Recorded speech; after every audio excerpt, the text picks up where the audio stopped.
جی welcome back ناظرین، آپ کا خیر مقدم ہے۔ آپ چاہیں تو اس سیگمنٹ میں ہمیں کال کر سکتے ہیں، ہم چند ایک کالز لے لیں گے اور انشاءاللہ آپ کے سوالات کے لائیو جوابات مفتیان اکرام دے رہے ہیں۔ جی علامہ صاحب ایک جواب آپ نے دیا۔ سوال کا جواب ہم نے دیا کہ بھئی روزے میں دوران روزہ جو ہے بہن کا روزہ تھا اور ماہواری آ گئی اور روزہ ٹوٹ گیا، تو میں نے کہا روزہ ان کا ختم ہو چکا ہے۔ ٹھیک ہے، تو مفتی صاحب نے مجھے بڑی اچھی توجہ دلائی کہ مفتی علامہ صاحب یہ تو بتائیں کہ اس کا جو ہے اس کی قضا ہوگی، بعد میں روزہ رکھنا ہوگا۔ تو میں نے کہا مفتی صاحب یہ تو ہے ہی ہے، یہ تو کنفرم بات ہے، آپ کو پتہ ہے سادے لوگ سن تو لیں۔ تو مفتی صاحب نے بڑی اچھی مجھے معلومات فراہم کی۔ بولا علامہ صاحب بہت سارے لوگ یہ سمجھتی ہیں عورتیں کہ بھئی یہ جو افطار کے قریب ٹوٹتا ہے نا تو یہ میرا پورا ہو گیا۔ اچھا تو ایسا نہیں ہے، کسی وقت بھی 5 منٹ پہلے بھی 1 منٹ پہلے بھی آپ کا روزہ ختم ہو گیا، آپ کو وہ روزہ دوبارہ رکھنا پڑے گا۔ فَعِدَّةٌ مِّنْ أَيَّامٍ أُخَرَ، بالکل ٹھیک ہے، فَعِدَّةٌ مِّنْ أَيَّامٍ أُخَرَ۔ جی مفتی صاحب، اچھا کوئی مکمل ہو گئے، ٹھیک ہے، ہم بالکل کال لے لیں گے اس سیگمنٹ میں۔ اور میں مفتی صاحب آج کا جو موضوع تھا سیدنا علی المرتضیٰ کرم اللہ وجہ الکریم، میں اس حوالے سے کچھ باتیں عرض کرنا چاہوں گا۔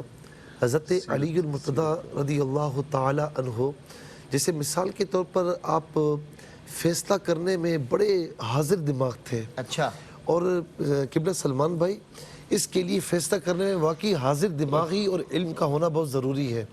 مثال کے طور پر 2 عورتیں ایک بچے کے متعلق لڑ رہی ہیں کہ یہ بچہ ہمارا ہے، ٹھیک ہے نا۔ اب مقدمہ آپ کے پاس آیا تو آپ نے دونوں کو دیکھا اور دونوں کہہ رہی کہ میرا ہمارا بچہ ہے۔ اب کس کا بچہ فیصلہ کیسے ہو؟ آپ نے غلام کو بلوایا اور کہا کہ بچے کو مار دو۔ اچھا غلام نے تلوار نکالی تو جو اصل ماں تھی نا اس نے کہا امیر المؤمنین میں وڈرا ہوتی ہوں، یہ بچہ اسی کا اس کو دے دے، بچے کو مارے نہیں، فرمایا کہ بچہ تیرا ہے، بچہ اس کا نہیں ہے۔ اچھا اسی طریقے سے ایک غلام اور لڑکا، لڑکے کے والد نے لڑکے کو غلام کے ساتھ بھیجا کہ تم جاؤ کوفہ جاؤ، راستے میں دونوں کی لڑائی ہو گئی اور لڑائی ایسی ہوئی کہ غلام نے دل میں رکھ لی کہ مجھے کچھ کرنا ہے، کوفہ پہنچا، کہا کہ یہ لڑکا میرا غلام ہے، یعنی غلام الٹا کہنے لگا کہ یہ آقا میرا غلام ہے، وہ بیچارہ کچھ بھی نہیں کر پایا۔ حضرت علی المرتضیٰ رضی اللہ تعالیٰ عنہ کی بارگاہ میں مقدمہ پہنچا، آپ نے دونوں کے چہروں کے عنوانات پڑھے، آپ نے فرمایا کہ 2 بڑے بڑے سوراخ کرو، وہ کہا کہ دونوں کی سر ان کے اندر دو۔ جب دونوں نے سر اندر دیا تو غلام سے کہا کہ وہ اپنے خادم سے فرمایا کہ جو غلام ہے نا اس کا سر کاٹ دو۔ تو غلام جو تھا اس نے سر اندر باہر کر لیا، تو فرمایا یہ پکڑا گیا کہ یہ غلام تھا اور یہ آقا تھا۔ اچھا اسی طریقے سے ایک یہودی نے آپ سے پوچھا کہ آپ کی داڑھی بڑی گھنی تھی، کہا کہ آپ کی داڑھی گھنی ہے اور میری داڑھی میں چند بال ہی ہیں، 2-3 بال تھے، بالکل یعنی بال نہ ہونے کے برابر۔ آپ کہتے ہیں کہ میں قرآن سے ہر بات کا جواب دیتا ہوں، قرآن میں ساری چیزیں ہیں، آپ قرآن سے جواب دیں۔ تو آپ نے فوراً برملا یہ آیت کریمہ پڑھی، وَالْبَلَدُ الطَّيِّبُ يخرج نباته بإذن ربی والذی خبث لا يخرج الا نکدا۔ فرمایا کہ جو اچھی زمین ہوتی ہے وہ بہت اچھا سبزہ اگاتی ہے، جو بنجر زمین ہوتی ہے وہ کچھ نہیں اگاتی یا بالکل کم اگاتی ہے۔ اچھا شہادت سے پہلے آپ نے چند باتیں فرمائی، اپنے امام حسن رضی اللہ تعالیٰ کو وصیت فرمائی کہ احمق سے بچنا، اس لیے احمق سے کیوں بچنا؟ اس لیے کہ وہ تمہیں فائدہ پہنچانے کی کوشش کرے گا لیکن دے گا نقصان۔ فرمایا کہ جھوٹے سے بچنا کہ وہ نزدیک کو دور کر دے گا، دور کو نزدیک کر دے گا۔ فرمایا بخیل سے بچنا، وہ ضرورت کی چیزیں تم سے چھڑوا دے گا۔ اور آخر میں فرمایا فاجر سے بچنا کہ وہ بہت کم پیسوں میں تمہیں بھیج ڈالے گا۔ کیا حکمت، کیا دانشمندی! میں کہتا ہوں ایسا دانشمند، ایسا وہ کہتے ہیں نا دانا انسان مولا علی سے بڑھ کے کوئی نہ دیکھا۔ علامہ لیاقت حسین نظری صاحب ہمارے پاس 2-3 منٹ بچے ہیں، میں چاہتا ہوں کچھ جملے آپ کے اور کچھ علامہ صاحب کے شامل۔ بس میں یہی گزارش کروں گا کہ دیکھیں ان بزرگ ہستیوں کا تذکرہ، جیسے قبلہ مفتی صاحب نے ان کے علم کا، حلم کا ذکر کیا، ان کے قبول اسلام کا ذکر کیا، ان کی امانت داری کا ذکر کیا۔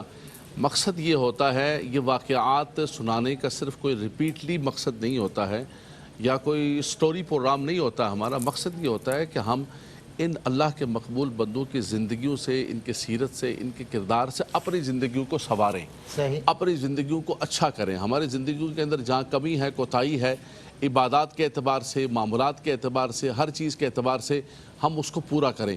مولا کائنات علی المرتضیٰ کرم اللہ تعالی وجہ الکریم کو اللہ تبارک و تعالی نے بہت خزانہ عطا فرمایا، لیکن آپ نے ہمیشہ فقر کو پسند کیا، امانت کو پسند کیا، اور جو اللہ کے طرف سے حکومت آپ کی خدمت کے طور پر آئی تو آپ نے ہمیشہ مخلوق خدا کی خدمت کی. صحیح. آج اللہ تبارک و تعالی ہمیں ہمارے خلفائے راشدین کے نقش قدم پر چلنے والے مبارک حکمران عطا فرما دے کہ عوام الناس کی مشکلات جو ہے وہ دور ہو جائے. بالکل ٹھیک ہے. علامہ صاحب چند جملے آپ کے. حضرت مولا کائنات حیدر کرار مشکل کشا رضی اللہ تعالیٰ عنہ کی شخصیت تمام کمالات کی جامع ہے، اور جن کا ہم نے ذکر کیا ان میں سے ایک آپ کا وصف یہ بھی ہے کہ آپ صدقات اور خیرات بہت کثرت سے کرتے تھے. قرآن آپ کے صدقات اور خیرات کرنے کی گواہی دے رہا، الذین ينفقون اموالهم باللیل والنہار سرا وعلانیۃ فلہم اجرہم عند ربہم ولا خوف علیہم ولا ہم یحزنون. اللہ. اور روایت میں آتا ہے کہ یہ آیت آپ کی شان میں نازل ہوئی کہ آپ نے 4 درہم خرچ کیے، ایک دن میں، ایک رات میں، ایک پوشیدہ اور ایک سرعام. اللہ. تو اللہ فرماتا ہے کہ وہ لوگ کہ جو اپنے اموال خرچ کرتے ہیں دن میں، رات میں، پوشیدہ اور سرعام، ان کے لیے ان کے رب کے پاس اجر ہے. تو مولا کائنات سے محبت کا تقاضا یہ ہے کہ آج جو ہماری سچویشن ہے، جن لوگوں کے پاس جو ضرورت مند ہیں، ہم آگے بڑھ کر مولا کائنات کی محبت میں ان کے نام کا صدقہ دیں گے. اللہ بھی راضی ہوگا، رسول بھی راضی ہوگے، اور مولا کائنات بھی راضی ہوں. بالکل ٹھیک. ناظرین کرام، وقت ہوا ایک بریک کا، اور بریک کے بعد وہ مقابلہ حسن قرات جو آج ہم آغاز میں نہیں کر سکے کچھ وجوہات کی بنا پر، ابھی انشاءاللہ بریک کے فوراً بعد الحاج محمد قاری وحید ظفر قاسمی صاحب ہمارے ساتھ ہوں گے، جو کہ اس مقابلے کے منصف ہیں. قرہ حضرات تلاوت کریں گے. ہوگا مقابلہ اس بریک کے بعد.